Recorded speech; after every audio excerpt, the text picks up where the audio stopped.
and welcome back to the Supercoach Hub Supercoach podcast. My name's Scobie Bryant. I'm joined by Verns and a new face tonight because, as usual, Supercoach Pleb could not be here because he's an absolute pleb. How are we, boys? Fantasy Phoenix, how are you, mate? Yeah, going pretty well, thank you. Pleasure to be on. Obviously, like Verns jumped in on the NBL side of things, so now the first one of the AFL season or preseason. Very excited. Awesome to have you, mate. Awesome to have you. And any excuse to kick Plebber while he's down. He's terrible. Bloke's useless. Absolutely useless. Ferns, how are you, mate? Yeah, no, I'm doing well, mate. I've been sitting here looking at players, figuring it out, and look, the list might be a bit of a mess, but I'm ready to go through it. I'm pretty keen. I don't know about you two, but I found this one of the hardest ones to do so far. I have quite a few players which I think will be very similar to one another. So, yeah, and I haven't included any DPP players in this top 10 midfielders. That's just from my own personal view. I think that should be pretty standard because if you have them, they're probably going to be in another line as like a D1 or a F1. So, yeah. Yeah. And completely off topic, but we will be reading the wonderful comments that we seem to get every time. Some that we cannot read out at all. But we still appreciate those comments just as much as the ones that we can read out. But firstly, Phoenix, tell us a little bit about yourself, mate. What's your familiarity with Supercoach, mate? Oh, well, I've been doing Supercoach and all different forms of fantasy for different sports for probably since maybe like start of high school-ish. So what's that? Man, this will show my age here. About 15, 16 years or so. In terms of AFL Supercoach, last year was not great on my part. Probably my worst year ever, like mid 20 to 30,000, something like that. Not ideal, but yeah, always keen on all Supercoach, playing the fantasy stuff. It's very time consuming. We'll put it that way.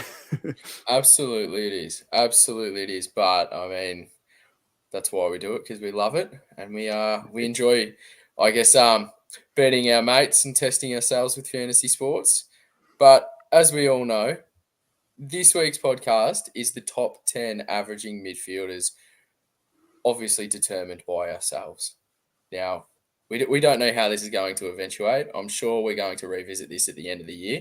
But as I said before, my top 10, there is no DPP players in there because I didn't think that would warrant pure midfielders, so to speak. And I actually have quite a few players that double up on the points as well. So I have a few that I think will be around that 113 mark, which can be annoying. So there will be quite a few rankings that have more than one player. To start us off, in number 10, I'm going to have Lachie Neale at 110. I just think Brownlow medalists always seem to regress back to the pack, and some can say that he didn't deserve it or he did deserve it. I mean, he should have won it when Cripps won it, so that was a bit of a joke there. But I think Neale will regress to 110.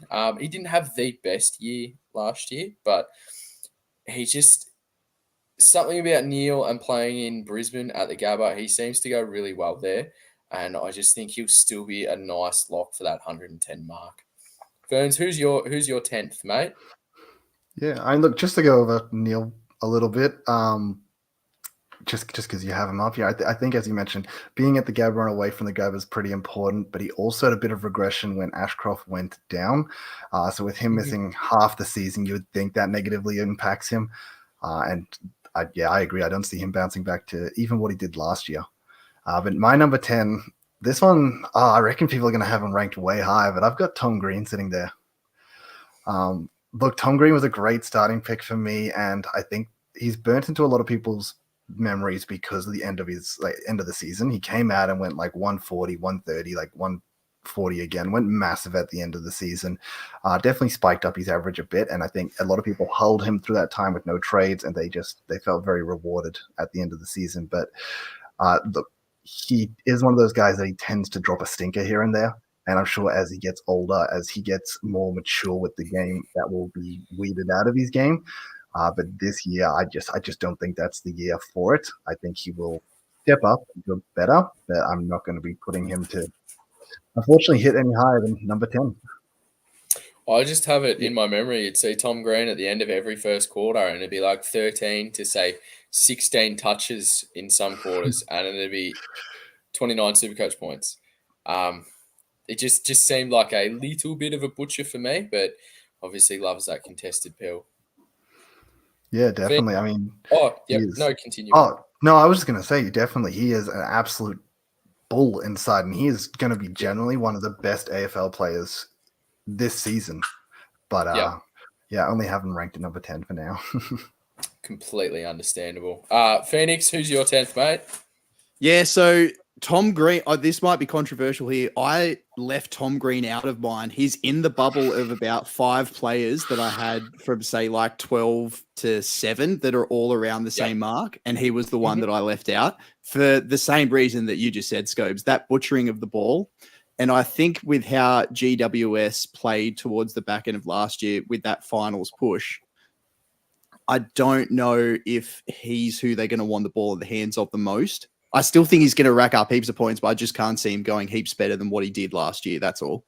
So for my number 10, I've gone a guy who I think actually will go back a little bit, but still consistently perform in Rory Laird. Laird at 10. What do you think he's going to average for the year, mate? I put him at 113. I think he's going to drop just that little bit, but still obviously perform well. Not to spoil any further picks, but I think that he's probably not going to be all of where the points are going to come from the Crows. Right. Okay. Well, that's I think if your top 10 is starting at 113, mine's starting at 110, so there's a little bit of leeway there. Interesting that Laird is 10th. I read something the other day. If Laird didn't drop that 50 in round 1 last year, he would have averaged 120 flat. So that's Wanted to have a little bit of a different perspective here. This definitely might come back and bite me in the ass later in the year when we look back at it. Absolutely. But yeah, I still think he's going to be great. But yeah, I see a lot of upside in the picks coming up. No, completely understandable, mate. For number 9, I have the Man of Steel, Jack Steele, pinged at 111. I just think, regardless of those, the run at Marvel that he doesn't have pre-buy, I think if he's fit and firing, I reckon he's going to be absolutely fine. And then that run post-buy hopefully sees him back to his best, which we all know he's just elite. So I think 111 for Steele, and he's in my starting midfield at the moment, and he's my number 9 pick. Ferns, what about you, mate? Yeah, I think Steele is going to be really nice for us in Supercoach this year. As you sort of mentioned, he hits the second half of the year with the Marvel run. So, in my eyes, he's going to be someone I offer an upgrade around, hopefully, that time. And hopefully he can show enough in the first half of the year. As you said, mosey on maybe 106, 105. And if he then pumps out 115 at the Marvel run, that's going to be brilliant to pick up later in the season. But look, someone not on my list, actually. But I will jump to my number 9, who is Errol Goulden. I think a lot of people have him a lot higher. I think they're expecting big things from him. And look, we saw it last year. Like, he had massive games, just monstrous games. But on the reverse end of that, he had games where he disappeared. He ended up on a wing and he just wasn't there. I think people are thinking that this year he's going to be in the guts. He's going to be the main guys. Mills is gone. He's the guy. But look, Treloar's gone. Sorry, not Treloar. Adams went there. Taylor Adams. Sorry, too many Collingwood players leaving us. Yes, absolutely. But Taylor Adams obviously gone there, and that man only knows one way. It's the guts. That's why he left Collingwood. He wants to be in the guts. So it's not like Mills left the team and now there's a spot for Goulden. No. Adams is going to be taking that spot. So Goulden, he's maybe going to have a pretty similar role in reality. I mean, he's very flexible and he is very good on that wing. So I don't see a world where he doesn't end up with time on the wing. So yeah, I've got him at number 9. In regards to my averages, look, I've got them pretty skewed at the moment as well, just like our boy Chad. I had Green at 114 and I had Goulden at 115. So yeah, I'm maybe looking for a big upgrade for the midfield this year. Absolutely, mate. Phoenix, who was your number 9? So my number 9, this guy might not be in a lot of people's list. This is one of the spicier ones. He's probably on the outside looking in for most, but I've gone for up and coming Fremantle Docker Caleb Sarong. Now, I think with how I don't know if people saw, but Jaden Popowski did a bit of a breakdown of the scoring system of how he tried to crunch it out, and with those in and unders that Sarong goes through, and I think a bit of natural progression as well, be the number 1 man in that midfield. I see him at again around that 113-ish mark that I had with Laird. Yeah, I really like it as a little bit of a unique one too. I completely concur with that, mate. I reckon Sarong is an absolute weapon. And in reference to Jaden's work, if you have a spare 10 or 15 minutes, jump onto Twitter and look at some of his stuff because it is fantastic. Fairly sure his old stream is still up there, and there's a thread where he actually goes into detail about the Supercoach scaling, which, my goodness, it's insane. But yeah, Jaden Popowski, is that it? Is that right, mate? Yeah, I'm pretty sure. Yep. I can double check, but yeah, I'm pretty sure it's Jaden Popowski. He does some fantastic work, and very, very interesting. Very interesting as well. I actually had Sarong a little bit higher.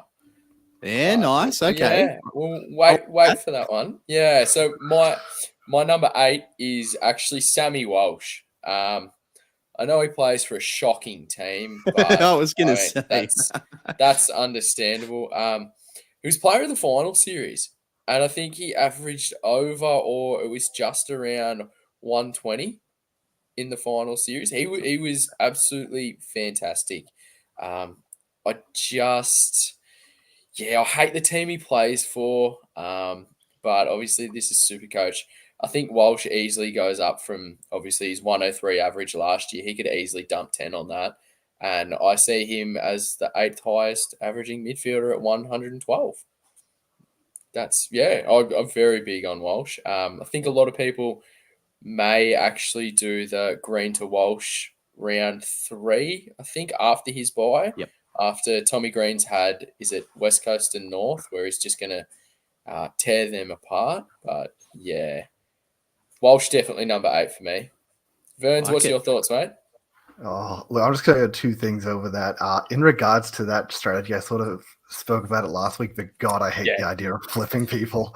No, agreed. But I can understand it. You could bank 100K there. If everything goes to plan, if you're using a couple of trades there. Yeah, I think the other thing people are relying on is to Green to absolutely smoke these teams. The problem with Green is he's not a downhill skier. A lot of the GWF boys are, but he's one of the ones that isn't. He actually performs better when they're playing better opponents. And when they flog people, he doesn't do as much. That's when Cogs gets in, Kelly gets in. That's when those guys shine. They're downhill skiers. So people are thinking Green's going to go massive in these games, and I actually don't think it's ideal to have him for them. So, I mean, look, different opinions. Everyone's free to them. But my other thing here is I think we could definitely see a difference in our point system. And I don't actually disagree with the points that you're giving, these people, 112 for Walsh, 111 for Steele, all sound really nice. Problem is I started my list at 114. So that's completely understandable, mate. Yeah, so my number 8 is actually Zachy Merritt. I had him tagged in for about 116. Merritt did take it to another level last season, and he did come online earlier, which I think was the biggest thing for Merritt. Usually he spends half the season warming up, and then the second half after the bye goes nuts. And he sort of did that from like round 5 or 6. He came online, which is a lot earlier than what he has done previously. As to why he had a bump on his average, I think his average was 116 this year that just came, and previously he's been a lot closer to that 112, that 113 mark. So him getting it together earlier was definitely better for him. And I could see him doing it again. Just another year where there's less down patches for him and Yep. just more consistency across his game. So yeah, I've currently got him put in at 8. I just didn't know. Merritt was a hard one for me. I did struggle to put him, but that's where I've got him at the moment. Yeah, no, I can completely understand that. Does he really have competition from anyone in that midfield taking points off him? I mean, Parrish can't hit a barn door, and it's always just turnover, turnover, turnover. So, Well, look, but you just know that he's going to be the one that gets sat on if they have a tagger. yeah, definitely. And look, with this Yep. as well, I mean, they have so many midfielders in there. Like they have Set a Goat. They try and run Hobbs through there. They try and run. There's another guy that I know that's got DVP status in the forward line, but he runs through the mid as well. They have a lot of these young draftees that they grabbed. Perkins is another one. And that they love to run through the mid. And so it does become a bit hard that way. But when they want to win the game, Merritt's always in that midfield. They did have a bit of an experiment last year where he went and played off the forward line a bit that I absolutely hated. So I hope that doesn't return. But yeah, I guess we'll figure it out. No, I completely concur with that, mate. Especially him coming, I guess, as you say, coming online a little bit earlier because he's always just that post-buy specialist. And you always just know as soon as Essendon have their buy, just pick up Merritt and you're laughing. But as I said, if he's if he's coming to fruition a little bit earlier, that's just wonderful. Absolutely wonderful. Fantasy Phoenix, mate. Who are you thinking for number 8, sorry? I've got Vern's number 9 pick. I've got Errol Goulden here. So yep. He again with him Sarong Lair to have around that same mark. So Goulden probably at 115. I've got him at. I completely agree with the points with Adams coming in there. And there was also that footage that we saw from training where they had James Jordan just absolutely bursting through the stoppage and everyone was just frothing his work there. So I don't think he goes incredibly high, but I think he has a slight increase. The acquisition of Grundy is probably a bit underrated too. He, obviously, all Australian ruck and someone that actually knows what they're doing with the football, unlike some of the rucks that Sydney have had in the past. So I think that he'll still do quite well, but not have a massive jump as what he probably could if they didn't bring Adams in. Yeah, I mean, it could all come to fruition, mate. Absolutely. I'm not. I know it's a little bit different. We're talking about top 10 midfielders. I'm just not as big on James Jordan as other people maybe. As you said, there's a lot of mouths there to feed. I just don't think he's going to be what we would expect and what we hope when we're looking for that Supercoach Gold. Now we're going to do our 7th pick, and then we'll head to some of these comments, see if we can actually read some of them. I don't know if we can, but yeah, I could imagine there's some wild ones in there. My number 7 is split between 3 players. It was so hard to narrow it down. And for the 7th ranking, I reckon these players will go at 113 for the season. I have Libba. I just think he's going to pig it up, absolutely pig it. Like the man does it year after year. He's a contested animal, and he's got the best tats in the league. Sarong as well. I just think he is him and Brayshaw. They just go hand in hand. They're fantastic together, and I don't think you'll be disappointed with either way that you'll go. And then Tommy Green as well slides into 7. It's just. Yeah, I think natural progression as well. He'll be up there, but I just don't think he's got the polish and shine that say Josh Kelly does, where he'll actually be hitting those targets. His disposal efficiency will be right up there, and yeah, it's hard to just have a top 10. So I've done it in average order, and whichever player I guess aligns with that average, then they're in there. So yeah, equal 7th there. Ferns, who's your 7th pick, mate? Oh, I mean, first of all, I've got to agree with the chat here. I don't think you understand how a top 10 works. We could have had 50 players in at this rate. Oh yeah, I mean, I left so many people off the list. Like I could have had everyone. No, but that's the thing. If a player's going to average the same as another player, how do you choose said player? Flip a coin. Got to make Yeah, a yeah. decision. You got to leave. You got to leave someone out somewhere. Well, we'll go with Sarong at 7, just because I'm a bigger fan of Sarong than I am of Libber and Green. Yep. So I first like of it. all, everyone scratch Steele, scratch Walsh off the list. None of them count. Oh, see, I knew he started at 113 like us. Yeah, well, yes. Oh yeah. Well, Who's your 7th, mate? yeah. I've actually gone for Laird here at number 7. Mm-hmm. I think he will have a bit of regression this year, just like Phoenix thought. I did have him for about 117 though. So as you said, I think technically he averaged 117, but as you mentioned, once you take that 50 into account, it was much closer to a bit over 120. And I thought, look, I think there'll be a bit of a regression this year from him. I think we saw that at the end of last season.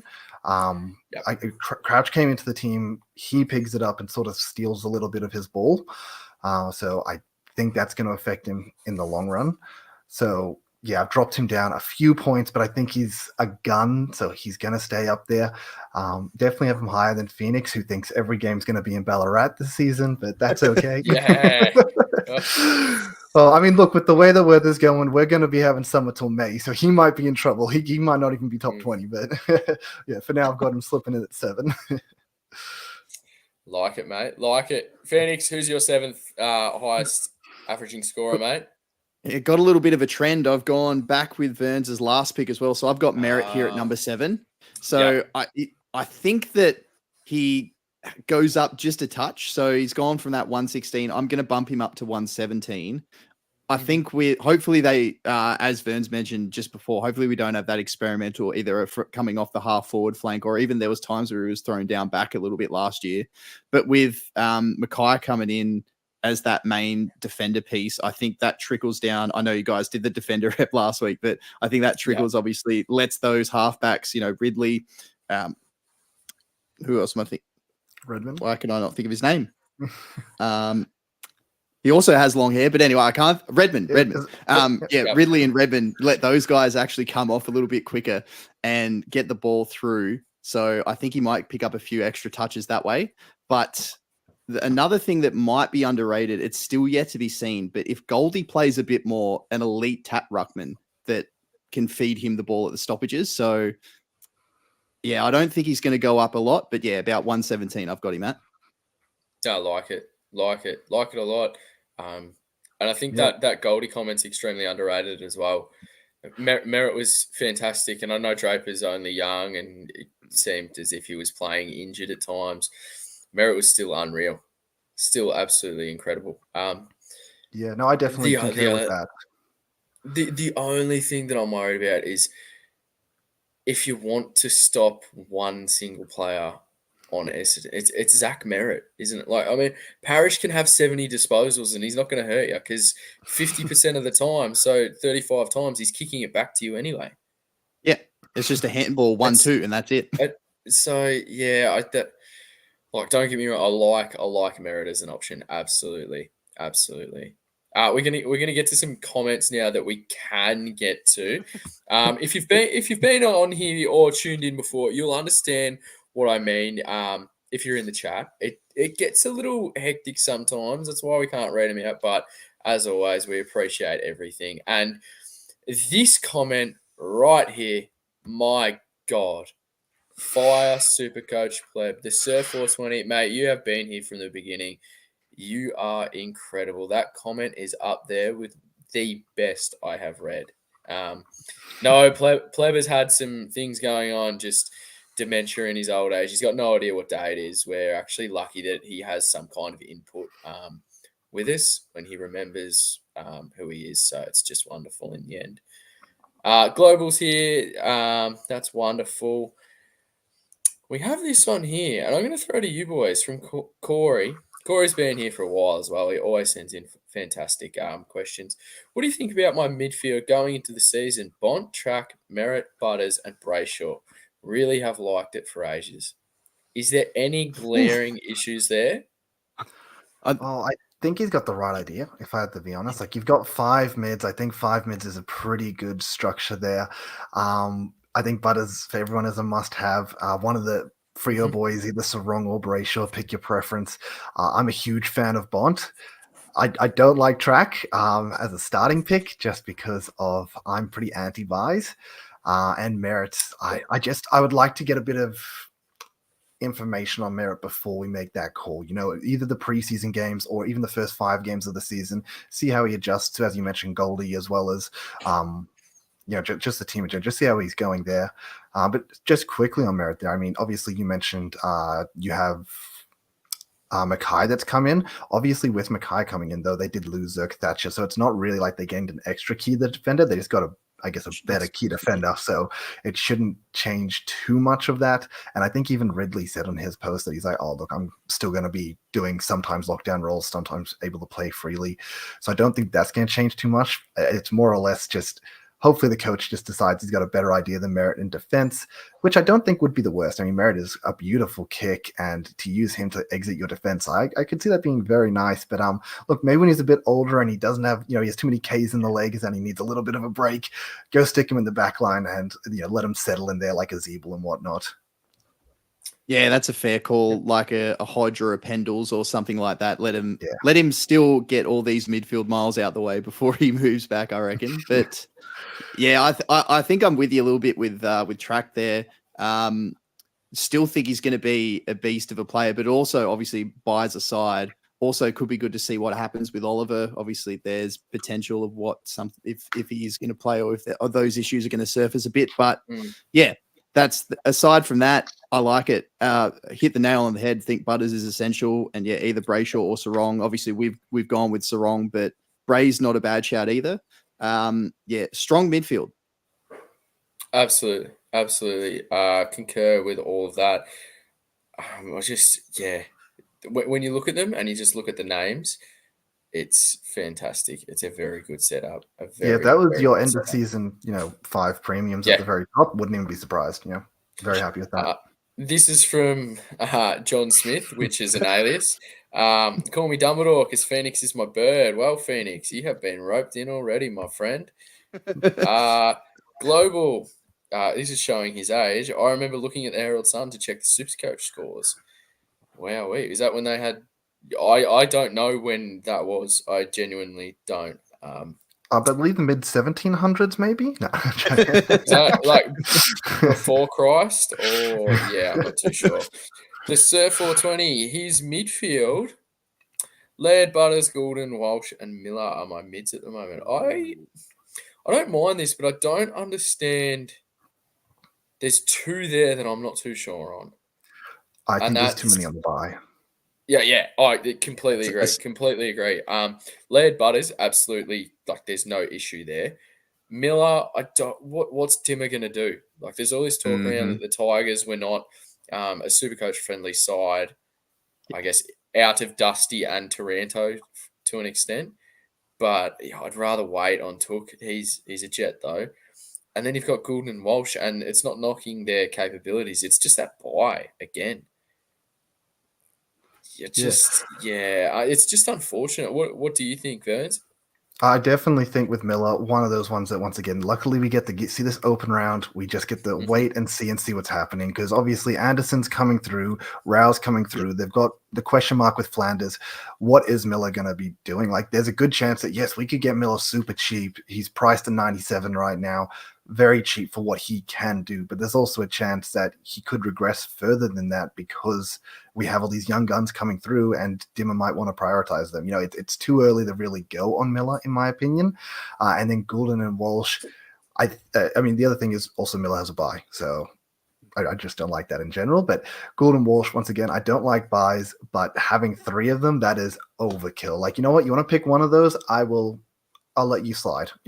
Even Track being the last one when Corey showed his team, I'll let that slide because you only got one of them, so it's not as detrimental. Throwing 3 in there, I mean, if that's 60 points a buy round because of the rookie coming on to cover for like, let's say 50, 60, you're giving up 180 total points very early in the season, and I just don't think you're going to, I don't think you're going to get the reward you think you will for doing that. But yeah, personal opinion.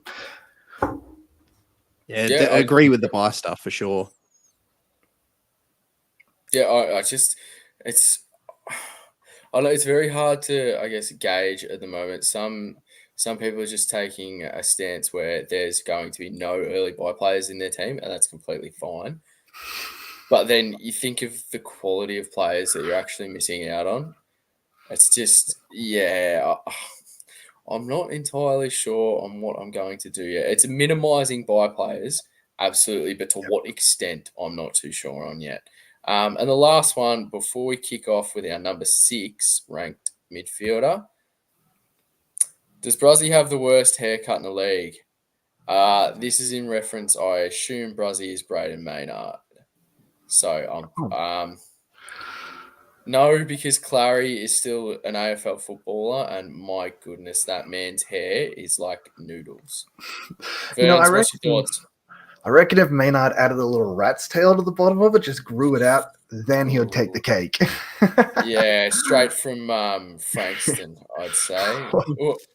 What do you think, Phoenix? Does he have the I'll worst leave that haircut up in the to league? you two Collingwood fans. I'll let you answer that one. But We didn't ask no, you who you go for, mate. see, here's where we come unstuck. Oh, Yeah, see, no. unfortunately, and especially unfortunately, the last couple of years and probably the next couple, I'm an Eagles fan. Oh, yeah. I mean, there's worse fan bases Oh, in I don't know. the AFL. Ever That's since all they right, stole mate. that premiership from us, they have a bad place in my heart. That's what I I was mean- thinking. I mean, yeah.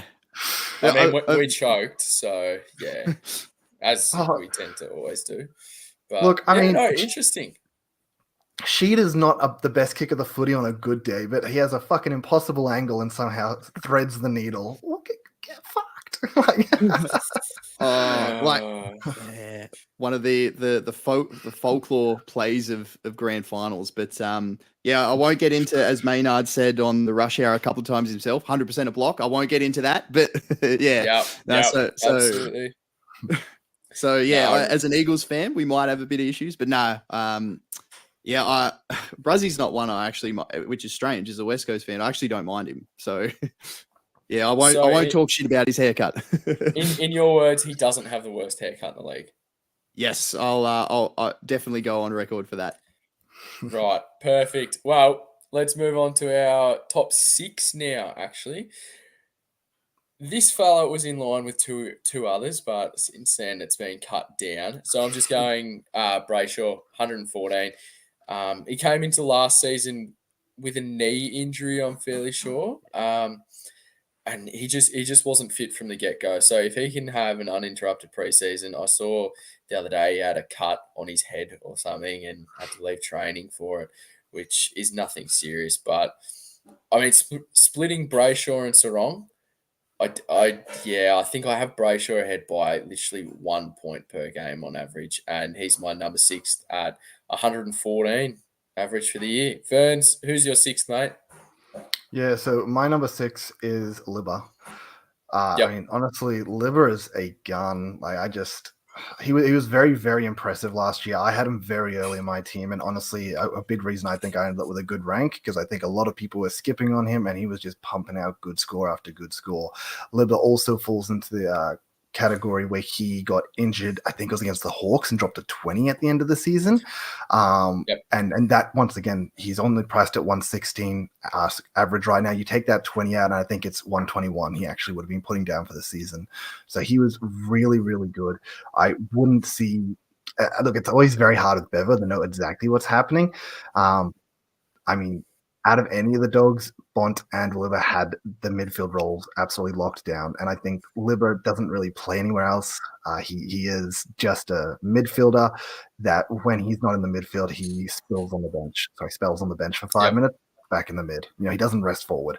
So I think he's going to still have that role. Yes, he's getting older. So I think there will be a little bit of regression from the 121 average. I still have him at about 118. I just think he's an absolute gun. So, yeah. No, can't disagree with that, mate. Phoenix, you're up, mate. Who are you thinking? Yeah. So Number 6. probably someone that you guys have a bit higher and might be a little bit controversial, but I still think he's going to go fairly well. Got him at 119. That's Jordan Dawson. Yep. Yeah. Yep. Yeah. Obviously, genuine star. They should. I mean, they should have made the finals this year, but we don't need to get into that. I think they will. Last year, sorry. I think they will this year. And having the extra wins, few extra points. He even goes down back to take the kick-ins as well, aside from winning the ball in the midfield. They love his use. Always go through him. Yeah. So I've got Jordan Dawson, number 6.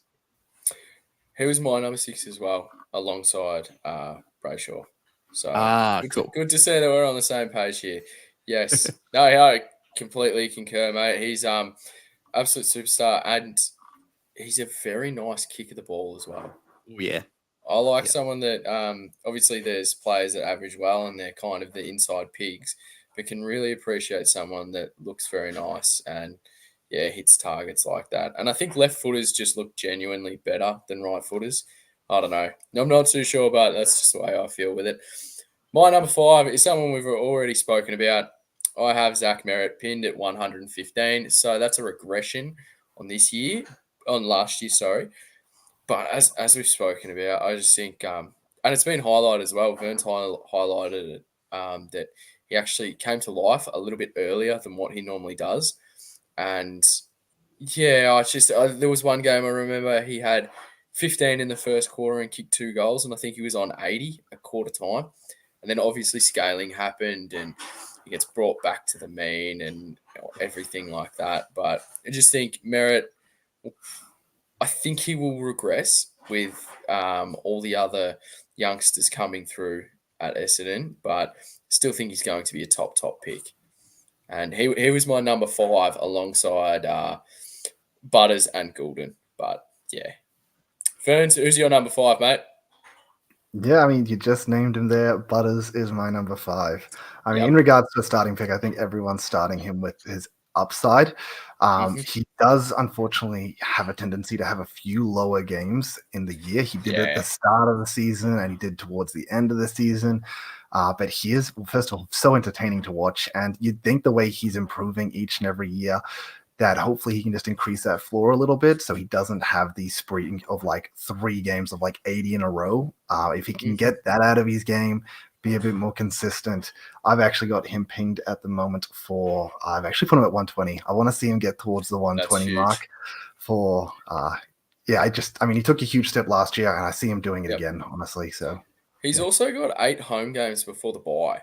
Now, I don't know any correlation between, I guess, improved average or if he does better at home, but I just think they are a lot more difficult to beat over there than anywhere else. So I would assume, without having any stats, that he would do better at home. I'm not too sure, but Butters is definitely on the radar. I think he's up to 30% ownership now.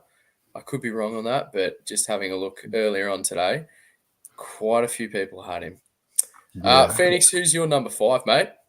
So mine's a bit different because I've got a guy here who I think if we knew he was playing the full year and everything was all good, he'd be right up there, potentially the number 1. But it's a long-time performer in Clayton Oliver.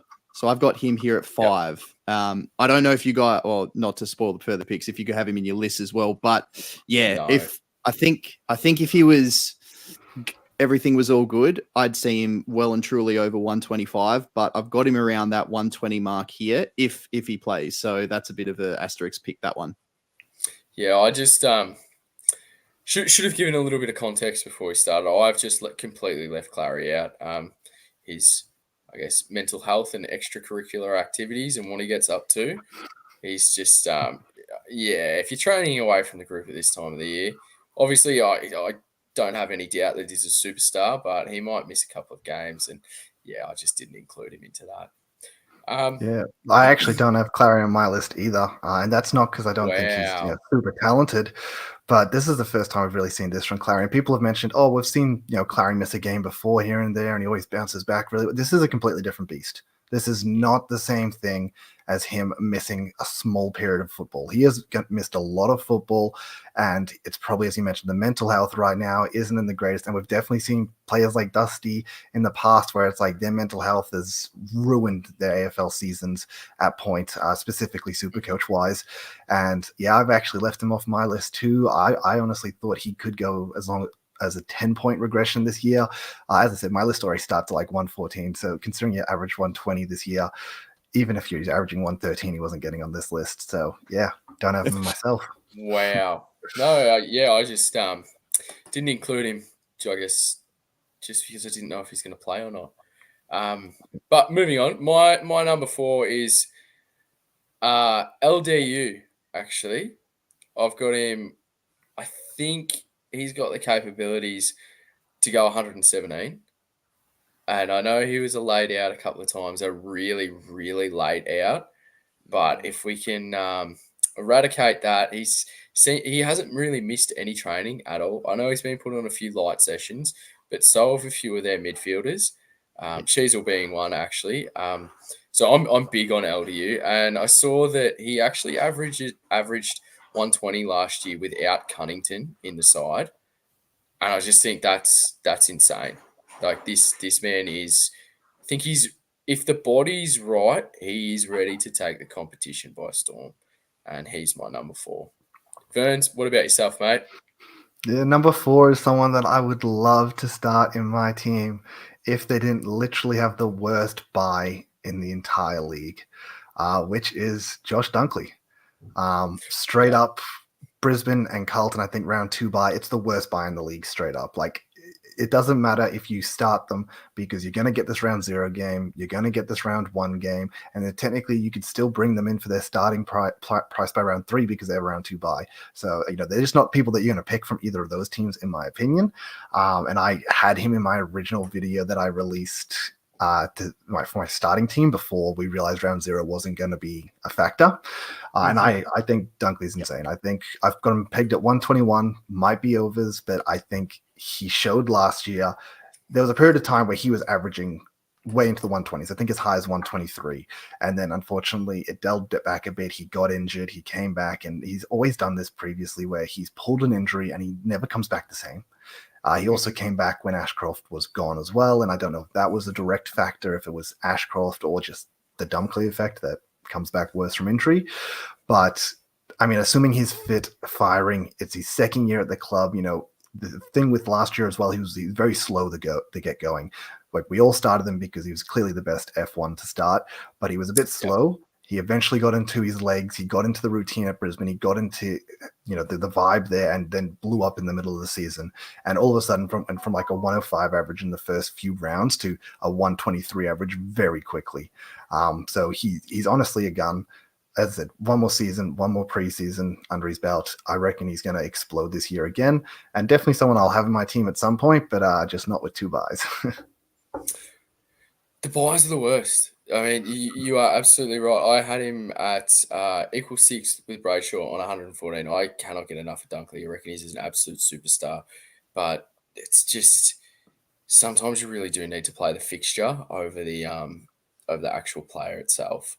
Yeah, I think for us, you coming from BBL and you coming from NBL, that we're fixtures so important. Like, fixtures king in those formats. You got to play the doubles, you got to play the buys. And I've had great success in NBL this year playing the fixture. And obviously, Andrew Langley, I believe the winner of BBL 2 years in a row, he said his secret was he just played the fixture. This is the most fixture-related year we have ever had in AFL. And I think you have to play it. Completely agree. And we've just lost Phoenix, which is, that's we'll continue without him. He's just said that the power's just cut out, so he should be back in a couple of minutes. But that's right. He can catch up on us. Absolutely. We'll get to some YouTube questions at the moment. The Sir always puts in quality ones. Scoobit. Now that's new. Is 5 primo mids okay, or do I need 6? There is absolutely nothing wrong with 5. And it's, I don't know about you, Verns, but there seems to be a lot of conversation around what is a premium player. Yeah. I think anyone that's 500K or more is a premium. That's in midfield. Like, if you're sitting at someone like 490, I don't classify that as premium. Yeah, look, I do classify that as premium. I guess that's a slight difference. It really comes down to 150K in my opinion. If you add 150K to this player's price, which, if they're a cash cow, you want them to make 150K usually. So if they make 150K, would they be a premium? And the answer is very clear for, basically 450 plus 600K player. That's a premium. That's a keeper. That's something that you're going to keep in your team unless you're forced to remove them or buy flip them or whatever you want to do with them. So I'm a little bit lower on what I consider a premium. I would say even 400K. Look, it's a mid-pricer, but it's a mid-pricer that you're almost banking on keeping to a degree. 450 plus, that's premium territory at that point, in my opinion. So if someone has a player, let's just say, I don't know, the 415 to 430K price range is a little bit older than, I guess, the players around them.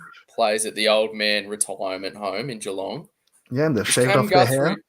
Is Cam Guthrie a premium, or what is he? What would you classify him as?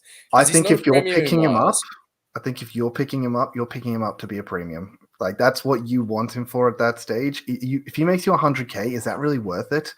He's going to get you to 515. Would it not be better using the money elsewhere, in my opinion? Like, unless you're just awkwardly sitting there with 500K in the bank, you've got a perfect 29 players in your team, and then you just need one more player in there, and Cam Guthrie just slips in perfectly. Unless, like, that's the absolute ideal situation where you're going to slip him in, you're going out of your way to put him in the team because you think he can make big impacts. And if he's going to be making those sort of big impacts, he's probably pushing towards this 130, 150K. Once you start getting over 550K in your price range, you'll definitely consider a premium at that point. At least in my opinion.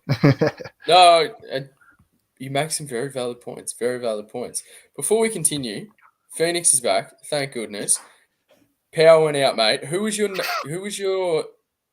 the fourth highest averaging midfielder? Who did you have down for your fourth? Yeah, so I had track here with the proviso. This is with Clary in the side. I'd have him higher if we knew that Clary was going to be out, as we saw him perform last year.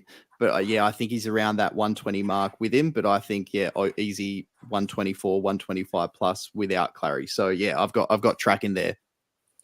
Yeah, no, I like that. Like that a lot, mate. And he was fantastic last year as well, even when Clary was out. We're just reading a few questions before we get to the top three. Yep. Jay says, what do you think about Hall from West Coast? Phoenix, take it over, mate. You should be all over this man because he looks to be a very, very good rookie prospect. Yeah, I think this might be a bit of West Coast bias, but I think he's one of the best. Reading and seeing some of the training reports, as most teams do, but West Coast have obviously the A and the Bs when they do the training. And so far, Hall's been part of that midfield group in the A team for the last few sessions. I don't know if that's a little bit of balance. I think Yo might have been on the B team and they might just be flicking it up, but he's someone that definitely in a rabble of a side at the moment will get games and I think can get some half decent scores here and there. In terms of, rookie picks, I shouldn't say must have, but he was one of the first players that I picked when I put my initial side together. Does it even? I know you just highlighted that Yo was on the other side. Does that even matter, mate? Like this bloke does not play consistent footy. Yeah, that's very true. But I think from reports, if West Coast are going to go more that young brigade, Reed, Hall, and just have say Tim Kelly being the main man, then the start's going to be a little bit rough, but towards the mid-year around that buy time, hopefully he's made a bit of cash and has put up a few good scores in some of the weeks we might need him. Yeah, I mean, from everything that I've seen on Twitter, he looks to definitely be in the thick of things. Absolutely. Got this one from one of my favourite aliases, John Smith. If you have to pick one mid, would it be Amon, Wines, Guthrie, Crouch, or Dangerfield? Maybe we can rank them in order. Verns, what do you reckon? Right. 1, 2. Oh, yeah. 1, 2. Yeah, look, if you asked me a week ago, I would have been a little bit different because obviously we did our defenders pod and we all had Amon quite high. But the news out of Hawthorn that's coming out is that Amon isn't getting the kickouts. Weddle is doing a lot more distributing than we thought initially, and it's maybe eating into what we could have got from Amon. So not as high as maybe I would have put him previously. Now, with these guys, honestly, I'd be considering Amon, Crouch, as I said, premium picks at your team. If you're paying up that kind of money for them, high 480s, even if they make 100K, they're going to 600K. They're premium picks. That's at least how I'm looking at them. Number one for me has to be Crouch. First of all, he's been a superstar in the past for us. I personally had him in my team, like 2-3 years ago when he was actually one of the best midfielders you could actually have. So he's always got this soft spot in my heart where it's like, I wasn't having a great year. Crouch came in, turned it around. I think I finished like 1,700 that year, so it wasn't the worst.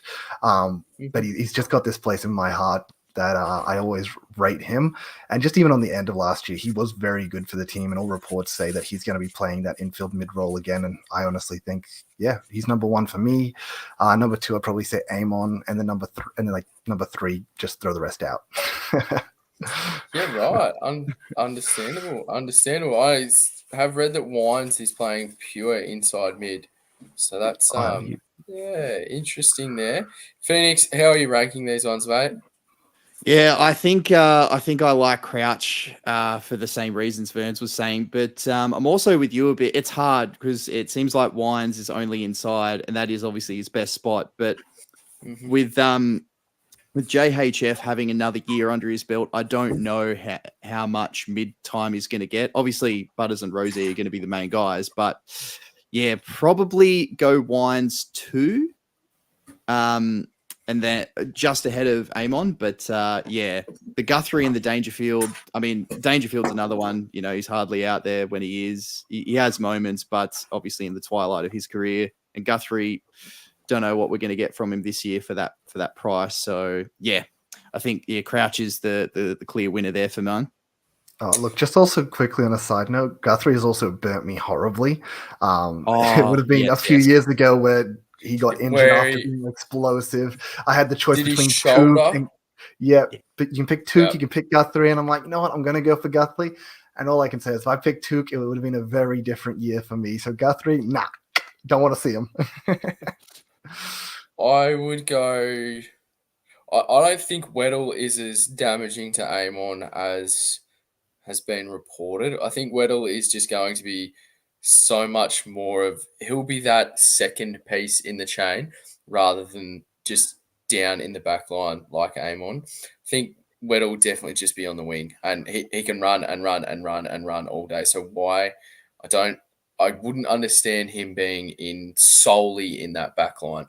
So I'm huge on Amon. I think it'd be Amon, Crouch, Wines, and Guthrie.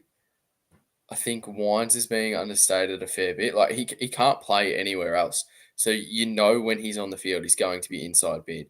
And Dangerfield is not an option. He just isn't. For all he gets all these accolades and he's a superstar of the game, but I've never seen a superstar in quotation marks kick the ball as badly as he does.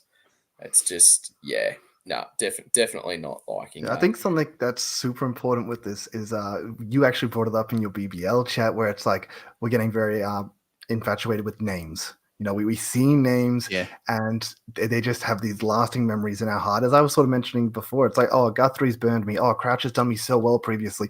We have these memories of these players either having positive or negative impacts for our Supercoach sides, and we can't help but look at them in a different kind of light.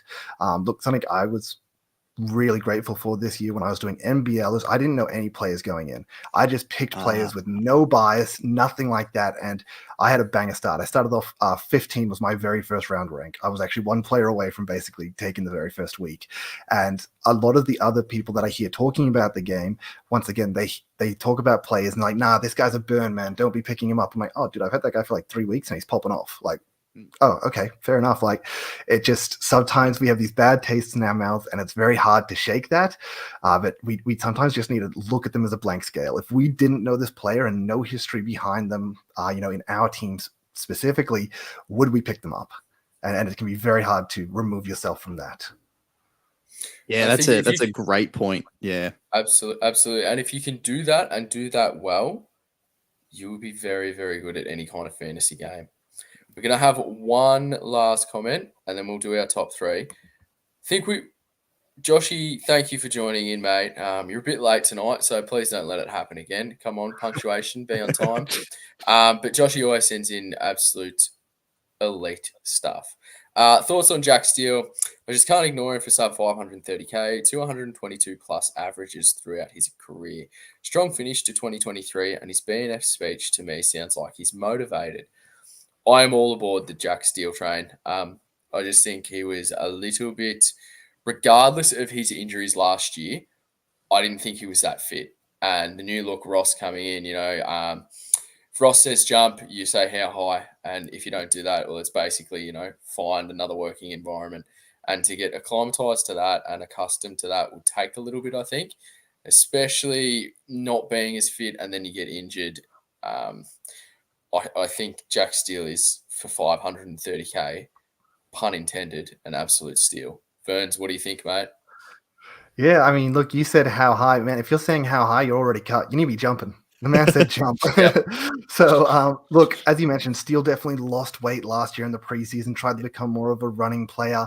And he's not that player. He's a bull. He's physical. He tackles. He's strong. He's not someone that wants to be running the field the way that, I guess, St. Kilda want to be running the field. I mean, they have many other players in the team that can do that.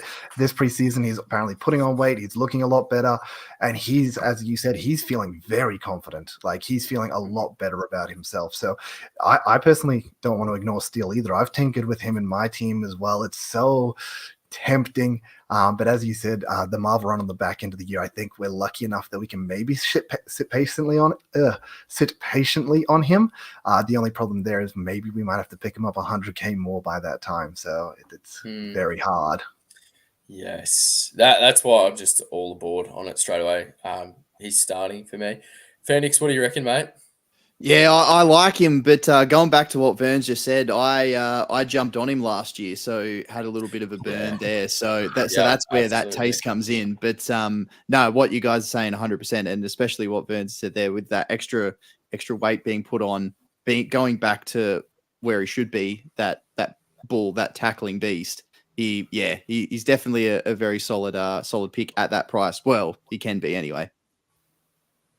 Yeah, I just 530k for Jack Steele, and if he looks anywhere, I guess, like he once was, then that's an absolute bargain.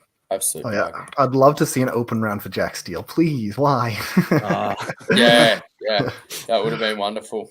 Absolutely wonderful. We're going to go on to our top three now for the highest averaging mids. We'll get through it a little bit quicker, so we'll just go in 3, 2, 1. My third overall highest averaging mid is Track at 118. I just think, Phoenix, you spoke about it, and so did you, Vern. Regardless of whether Clary is there or not, I think last year when Clary was out because of his hamstrings, it just showed how important Track was. And whether he plays a little bit up forward or a lot up forward, he still gets that midfield time and just goes absolutely bananas. So I've got him at 118. Number 2 is Rory Laird. I think, as I said last year, if he didn't drop that 50 in the opening round where he looked absolutely disgusting, he would have averaged 120 for the year. So you could argue that he's actually underpriced, but I guess it's how you view it. And I've got him going at 122. And I know that my averages are a little bit lower than both of yours, but the person that I think is going to be the number one averaging midfielder in the competition is the Bond. I'm not scared of this. This, I guess, the curse of the highest costing player and all this, and even all this stuff about how he's going to play a little bit more forward. I don't know about you blokes, but have you seen Bont kick for goal when he has time and space? He is disgusting. There is no way that he's going to be a leading forward or he's going to be in that forward line for a large portion of time. Absolutely no way. And if he is, Bevo should be sacked on the spot because he's turning arguably the best midfielder in the league into a mediocre forward. He doesn't kick the ball that well. That's the only knock I've got on Bont. And I just think it's this all... the preseason before last year, it was all about how Melbourne need Clary to play forward a little bit just so the whole cohesion can work and all this and all that.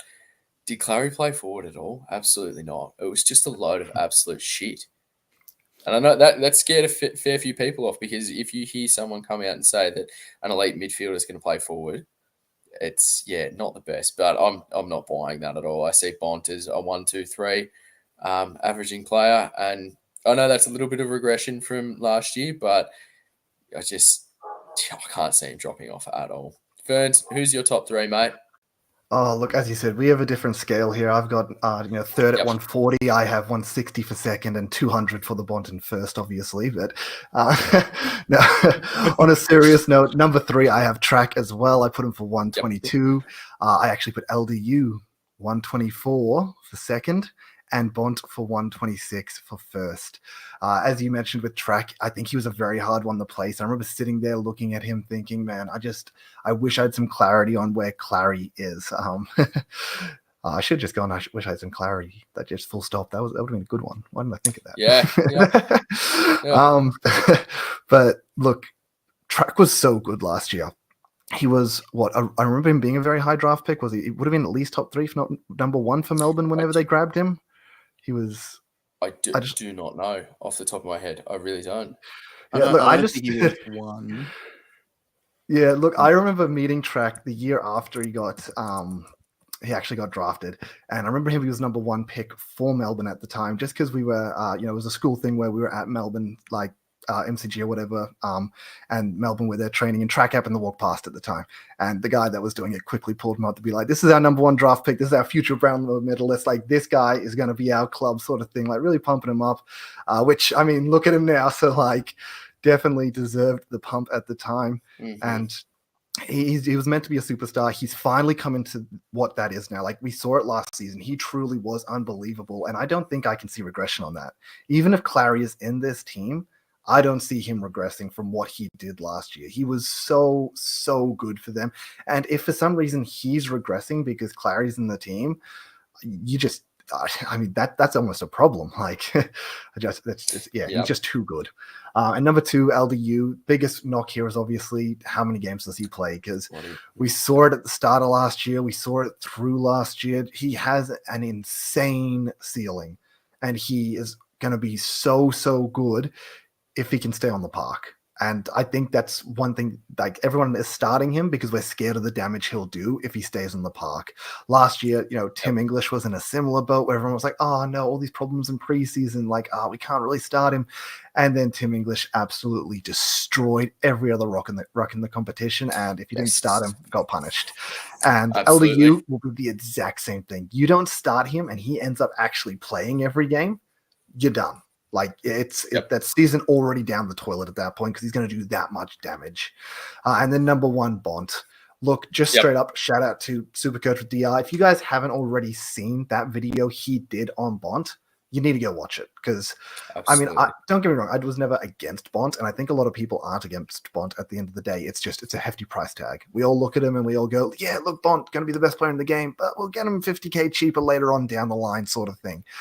But in reality, I mean, this video points out a lot of good facts. I think he is just going to be number 1 overall. He's too good. He's in his prime. There's no reason for him to regress unless Bevo comes into effect. And as you said, if that's the case, sack the man. Like if he's doing that to what almost should have been a Brownlow medalist there, he just needs to get out of the way. And as he said, when he goes forward, he is damaging. But on top of that, is he really going to go forward? I mean, English is spending more time forward. Lobb spends time forward. They have Norton forward. They have Ugelhagen forward. They have so many big forwards.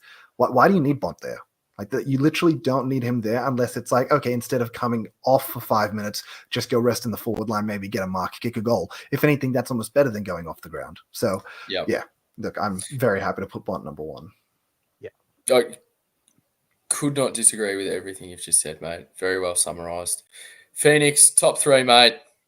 Okay, so obviously we've talked about all these players before. So I've got LDU at number 3.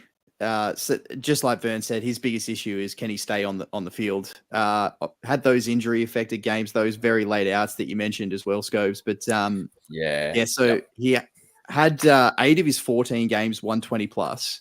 and obviously Oh, had that's some high insane. ceiling scores in there as well. So I think if obviously the big question, can he stay on? But if he can, I think he goes. So I've got him at 121 as number 3. Yep.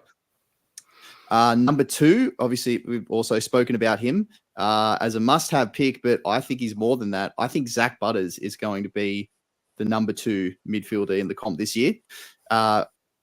First year as a full-time mid last year, but it wasn't actually the first. I think it was 4 games. He was kind of that forward mid hybrid. So that brought his average down already. Again, that natural progression, another year, another preseason, a little bit more size, and that responsibility of being vice captain as well. His average in the last 5 of the year was about 140. So yeah, I don't think he's obviously going to go that high for the whole year, but yeah, I've got him at 194, which is obviously a big jump and a very solid average, and the unanimous number 1 of Bont. Another, not really to repeat what you guys have said, but another thing as well, they missed out on finals for the first time in a few years. I think that's going to be another chip on the shoulder, and the Brownlow that we've already discussed. He should have one already. He's still going to want that too. So yeah, I don't think that he's going backwards at all. And I've got him cracking the 130 mark. Oh, that's large. Wowee. Yeah. I mean, it'd be fantastic if he did, because he's sitting in my team, and I haven't had a variation of a team yet without him in there. I'm sure I will at some point, just to see how it looks. But yeah, I'll just keep coming back to him. He's the only knock that I have on him is his kicking, and just relating to what his goal kicking, I should specify, and what you said, Phoenix, about how Butters just went absolutely nuclear in that 5-game patch at the end of the year. He did kick a lot of goals that were in that crunch time, like Port needed to stay in there or to take the lead. He was fantastic with that, and that's not something that I expected from him. And I think that gives him the edge, like in your rankings, especially over someone like a Track, who sometimes it's like he's got no idea what to do in front of the sticks. Which, I mean, obviously you want your midfielders kicking goals and whatnot, and I'm sure he'll kick goals, but I never feel confident with I don't feel confident with Bont kicking for goal if it's a set shot. I don't feel confident from Track. It's just, yeah, but looking at Butters, I don't know. I have no statistics to back that up, but yeah, it's just a feeling, a vibe, I reckon. Yeah, no, he definitely had some crunch goals in the dry, in the wet, on the run from outside 50. Yeah, that was definitely part of the consideration as well of how valuable he is to him. Yeah, absolutely. That's it. That's our top 10. We'll answer some questions at the moment, because I can see that we've got a few. We've talked about, I guess, paying up for the big guns, haven't we? Joshy says, yeah, Zach Butters is in 32% of teams. He's one of them. He's got him averaging 118 next season. I mean, I completely agree. Yeah, I don't think there's any reason you shouldn't ever not start him. Best buy in the competition. He's undervalued for what he can do, and I think everyone can agree on that. So even if he's undervalued by 2 points with the best buy, would you not want him anyway, sort of thing? But I mean, most of us think undervalued 5 points plus. There's huge upside on him. So yeah, I mean, if you're not on him, the other 68% of you, get on him. Absolutely. Joshy, well, Parrish can't hit a barn door, mate. 40 trades obviously allows a bit of leeway here and there. He does. I mean, you're right. He's got some good averages, but it's not for me, mate. I'm happy to put it this way. I'm happy to pay, say, 50K more, 60K more, and know that this year is his year where he's just going to go absolutely bananas. But I'll happily wait on him. Happily wait. Ferns, what do you think, mate? Wait on Parrish? Look, I already talked about not being impacted by previous decisions, but I've had Parrish in my team before, and he just gets injured so much. Like, and the annoying thing with Parrish is it's always like a 1 or a 2 week. And I think Essendon as a club, they're not very clear with it. They'll be like, oh yeah, he's not playing this week. 1 week goes by, game time decision. I'm not playing this week. Next week goes by, I'm gonna give him another week. And you're like, bro, it's 3 weeks out of my team. If I knew that, I would have traded him, 3 weeks ago. I remember that situation happening to me, and yeah, because of, I mean, that's not even Parrish's fault to a degree, but he's just got a sour taste in my mouth. I also think, as you mentioned, because he's a butcher of the ball, it does make it very hard to get much higher than that average. We've seen him come out with massive games, like Anzac Day, where he got like 40 touches against us, breaking records, and everyone's like, oh man, insane. But then like putting down like only 140 Supercoach. Like if Bond got 40 touches, he'd be getting 240 Supercoach. So, just unfortunately being a bit of a butcher. If we saw him neaten that up, then great, maybe pick him up later on in the year, but not someone I'd start personally. Nah, definitely not. Phoenix, what do you reckon, mate? Yeah, I'm on the same train as you guys. Like, and even with him picking up that accuracy or anything, it's not something that he's even sort of striving to do. It's like he's out there. He just wants the cheap ball, the quick handball, back and forth, 1-2. Just get the possession rather than do something of quality with it. So yeah, I can't see him going much higher than he's been before.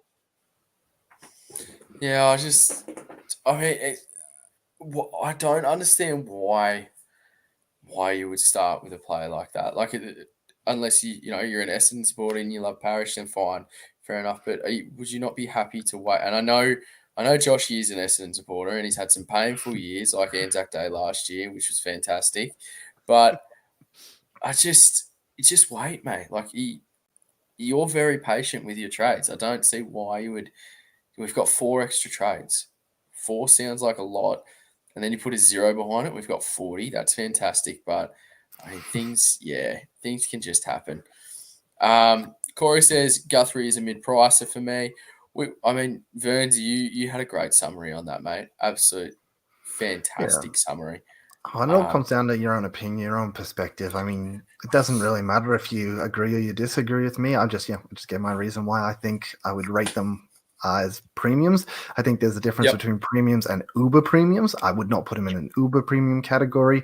But even if he's a mid-pricer at this current point, you're picking him to be a premium, to be a keeper, to stick in your team for a longer period of time. But yeah, I guess I've already gone over that. Yeah, I don't see players at that price point being a mid. And again, Josh, he makes a great point. Of course, Wines is training full-time mid. You need 6 starting mids in match simulation. I think Wines is behind Butters, Rosie, Jason Horn-Francis, and they love Drew inside there. Completely, like I agree, but where else can Wines play, like, realistically? He looks like a Lego man, and he plays like a Lego man, and you're not going to play him off half back. You're not going to play him off half forward. Just think inside's the only spot, or he just goes to the bench. That's just my opinion on that. Disagree, agree, boys? What do we think? No, that's a fair call. The Drew point is excellent, especially if they want someone to, go to one of the damaging mids of the opposition. They're probably going to put Butters, Rosie, and then Drew to stop that player. So yeah, that's definitely a fair call. And I think you might be right, Scopes. Where he goes is probably on the pine. Yeah, I can't see him going anywhere else. Burns, what were you going to add, mate? Oh, just at the end of the day, what's his upside at the end of the day? Like, what do you think Wines is scoring, realistically? Let's be honest, even in his Brownlow year, in his best Supercoach years where he had the midfield all to himself, I think his highest was like 113. Do you think he's returning to that? Because I think there's no way he's returning to that. And with these other better ball users in the team, in the midfield, even if he's getting better mid-time, I'm not actually sure Wines is priced at right now, but I mean, I'm only seeing him in the 90s, and I'm assuming he's not priced much cheaper than that, so I just don't seem really worth it. Understandable, mate. Understandable. Now, this is a question for you two, because all I use is just AirPods, mate. What microphones do you fellas use? Phoenix looks like the most professional with his setup here. Take the floor, gentlemen. Appreciate the compliment there. So I've got what's called the Elgato Wave 3. I actually got it on clearance from Harvey Norman for about $120, $130 just before I started doing the the super coach stuff for NBL at the end of last year. And then just this arm from Kmart for like $5 or $10 and a random pair of headphones that were, I think, about $20-$30 as well. So, yeah. Wonderful. Verns, you're up, mate. Yeah, I'm pretty sure we got the same arm sitting there. You can't actually see mine, obviously, on the camera, but it looks pretty identical. Mine's just a snowball. I had this snowball for a while now. I think my mate was streaming Twitch at the time, just told me what he used, and I was like, cool. I grabbed it probably like 6 years ago. Wasn't using it really for anything outside of gaming. I just wanted a nice clear mic to be able to talk to people with.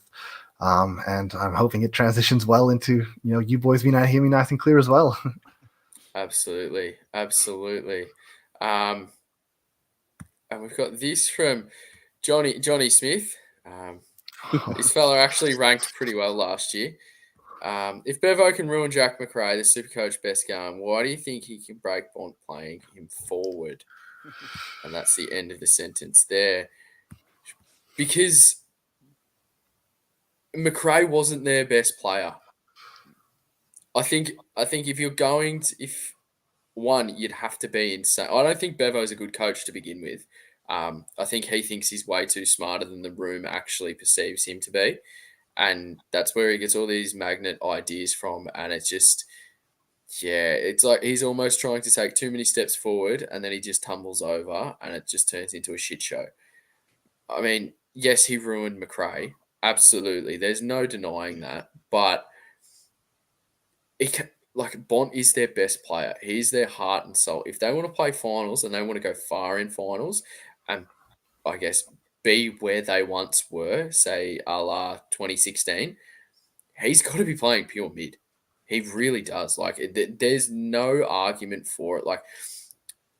I think Bevo would genuinely, in all seriousness, be treading on thin ice or lose his job fairly quickly if they started losing games and he's got Marcus Bontempelli sitting in a goal square with a full tank ready to go. I can't see it happening. Agree, disagree, boys. What do we think? Yeah, I 100% agree. There's no way you take him out, and you've got to actually be insane.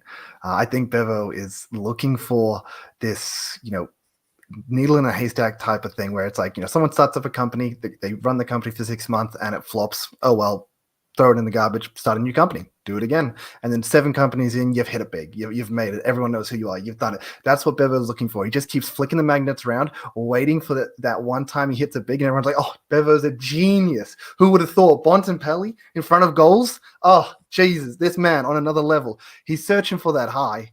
And it's like, bro, just chill. You don't have to do anything outside of the box. You have an insane team of footballers.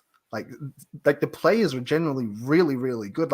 That forward line is stacked. I would love to see a Norton at the Pies or, absolutely. Their key position forwards are probably the stocks that they have are probably second to none in the league, out of the league, actually.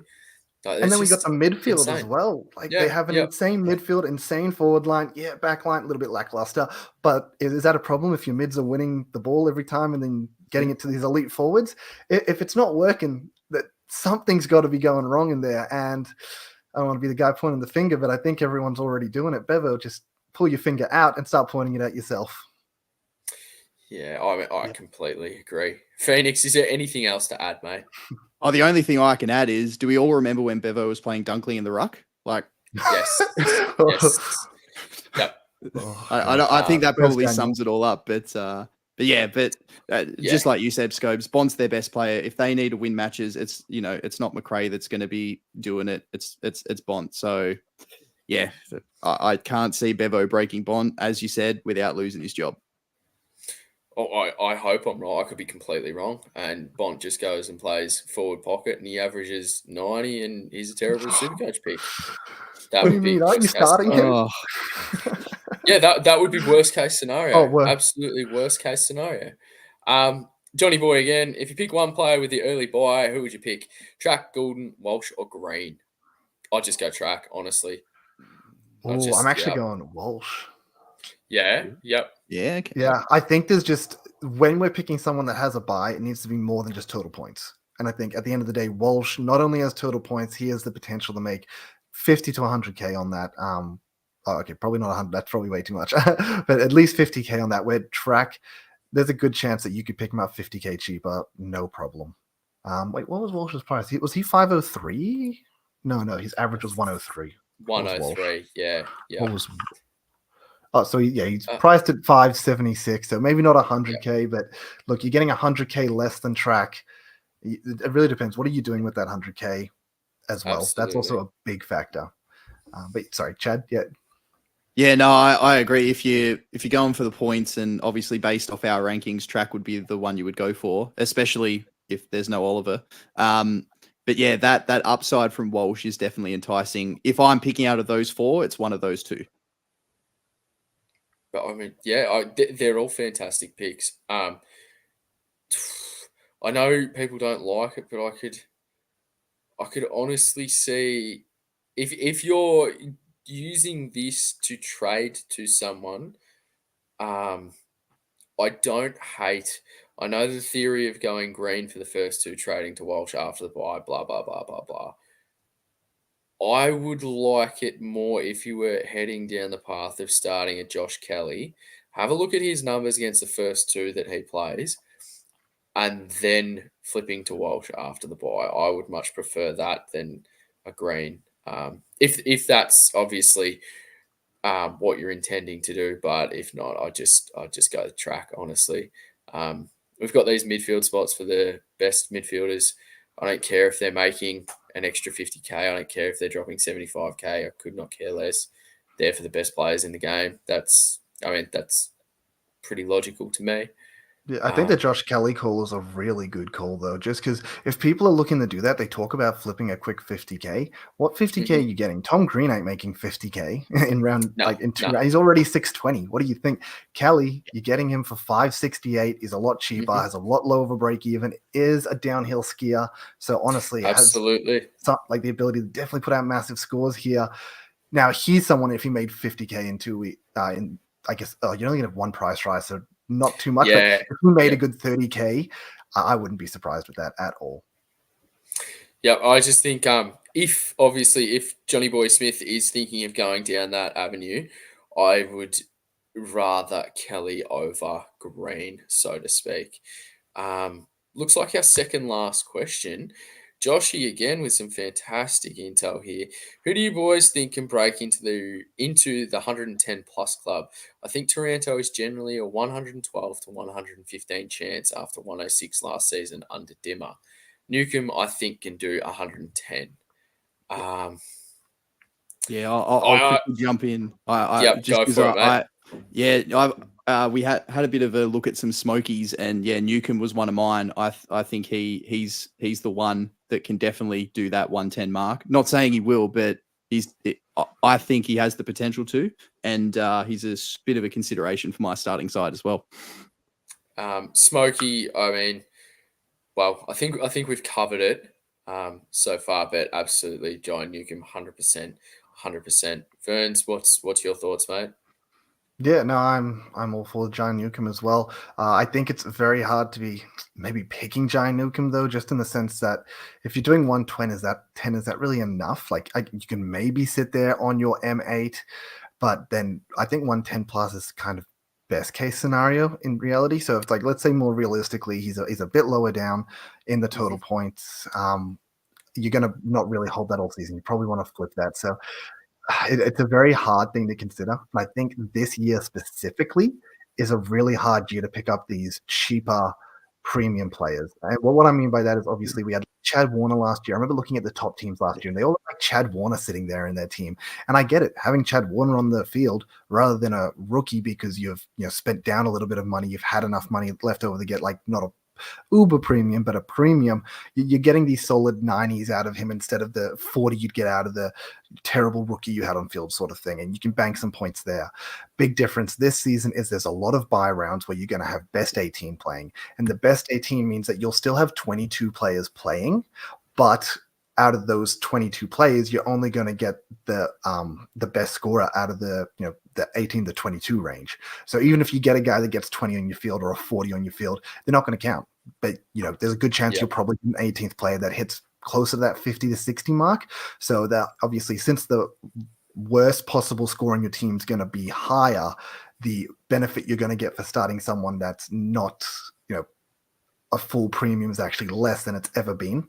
So it's one that I love the idea of tinkering with, because I think it looks really fun to start those sort of players. But I think logically, it doesn't actually make sense this year to do it. It's probably the worst year to try and make that sort of play, unless you're positive this guy is going 110 plus and he's going to be at least a top 10 mid and a beautiful hold all season. Yeah, everything you said, I concur with. I just I don't like to be picking those I guess breakout players, so to speak, those breakout uber premiums. Just wait. Just wait. It's so much easier just waiting. But I see. I mean, see no issue with Newcomb doing 110. And the man tackles like his life depends on it, and he's the heart and soul of that midfield right now. So, yeah, absolutely. Yeah, and look, for all the shit I did talk, he is sitting currently in my team, but still. There you go. John Smith said in response, Josh Kelly is a walking band-aid. I ain't touching him. Well, I mean, it's 2 games. It is 2 games. And I just, like, is that not 1/12 of the season? I mean, why? Yeah, I mean, look, Tom Green wasn't the picture of Yeah. health last year either. No, I mean, he So, got suspended, then he was injured. So it's just like all you need is Kelly to not have, I guess, one of those dodgy calf awareness things that last 3 or 4 weeks. But yeah, I mean, it's the start of the new year. Surely Josh Kelly can last 2 games at the start. And this kind of leads into what you said prior to that, Johnny. Would you drop Walsh or Green if they cop a shit score round 0 and track goes 140? I mean, probably.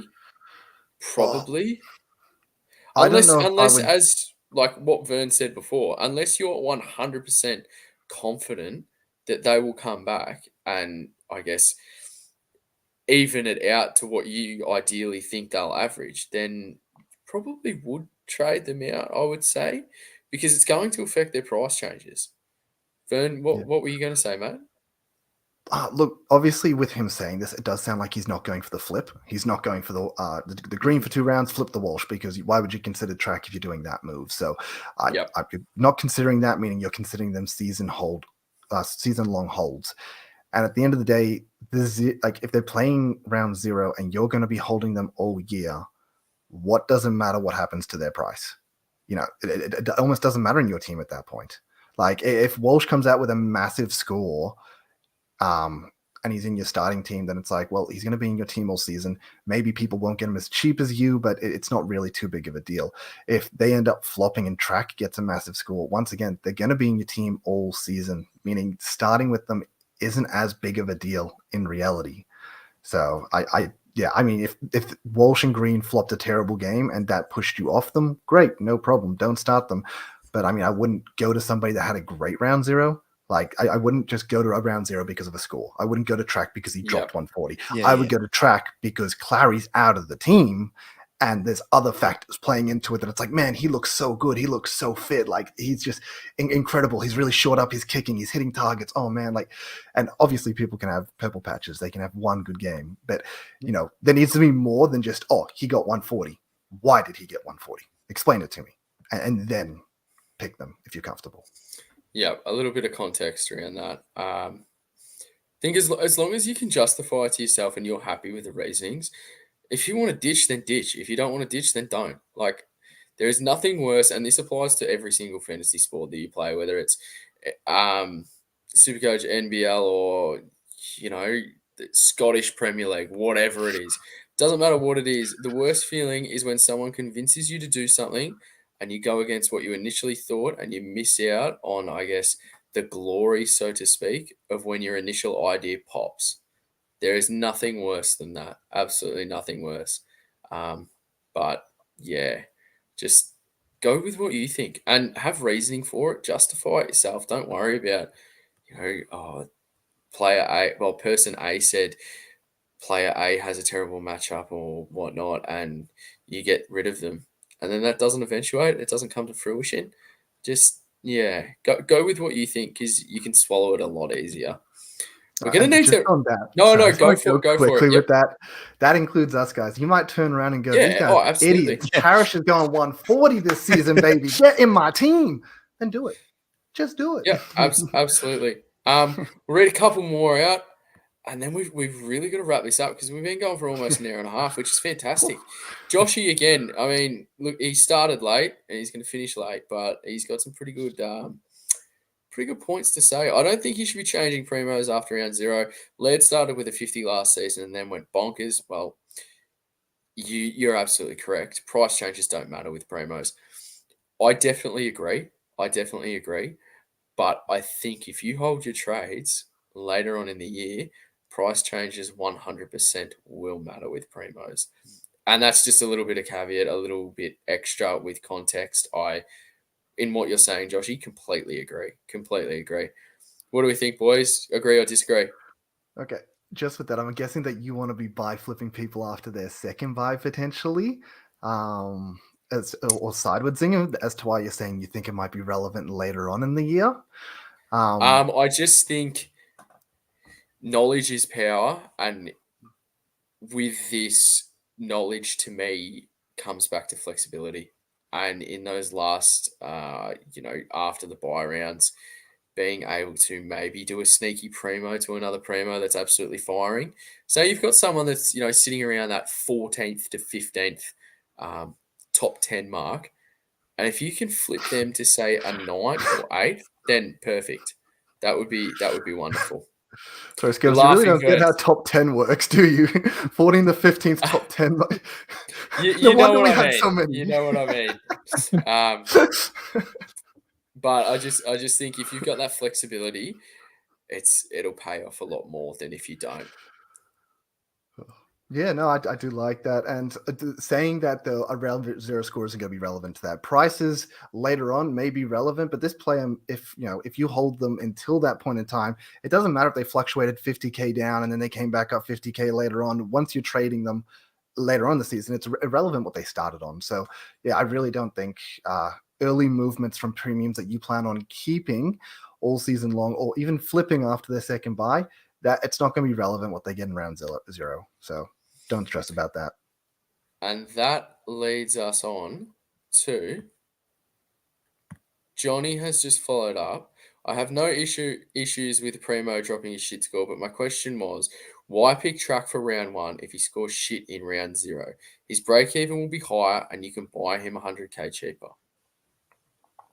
Well, it also comes down to what's he going to score in round 1. If you want to pick him up a couple rounds later, or so you've got him before their buy or even after the buy for 100k cheaper. Mm-hmm. If he's going 120, 130, 140s through that time, yeah, you might save some money even if he does drop, but you're missing out on all those scores.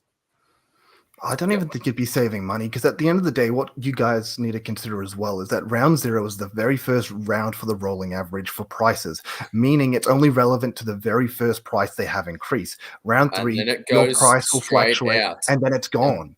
Yeah, it's not absolutely. super. So if you want to get tracked by round 6, it might not be relevant at all what he scored in round 0 because he might have, as I said, it comes down to the reason he scored shit. Did he score shit in round 0 because he's playing full-time forward and then he scored shit the next 3 rounds? Well, do you really want to pick him up at that point? Did he have a shit score because he tweaked his ankle 5 minutes in and ended up getting subbed out on a 2?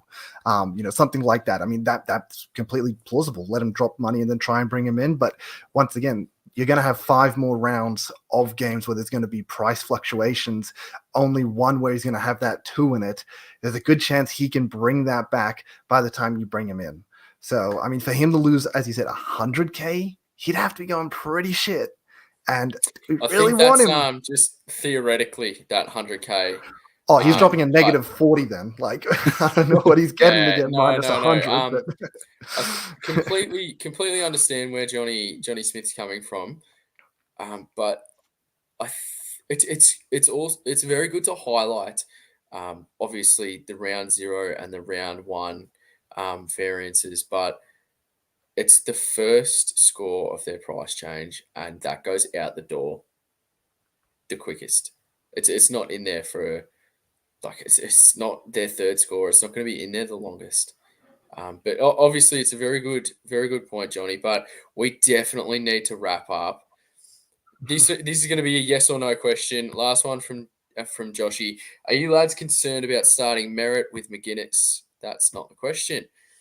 This is it. Sorry. Are you lads concerned about starting Merritt with McGuinness round one of the best midfields in Swans round 2, and Windhager in round 3?